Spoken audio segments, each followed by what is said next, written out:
అందరికీ నమస్కారం.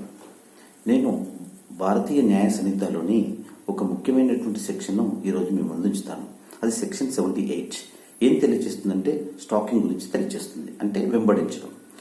ఒక స్త్రీ తన అయిష్టతను స్పష్టంగా తెలియజేసినప్పటికీ ఒక వ్యక్తి ఆ స్త్రీని పదే పదేగా వెంబడిస్తూ ఆ స్త్రీతో రిలేషన్ డెవలప్ చేసుకోవడానికి ప్రయత్నం చేయడం, మరియు ఆ స్త్రీ యొక్క పర్సనల్ డేటాను మెయిల్స్ ద్వారా కానీ, వాట్సాప్ ద్వారా కానీ, అదర్ ఎలక్ట్రానిక్ సోర్సెస్ ద్వారా కలెక్ట్ చేసుకుని వెంబడించడం లాంటి చర్యలకు పాల్పడినట్లయితే ఆ వ్యక్తిని నేరస్తునిగా పరిగణిస్తారు.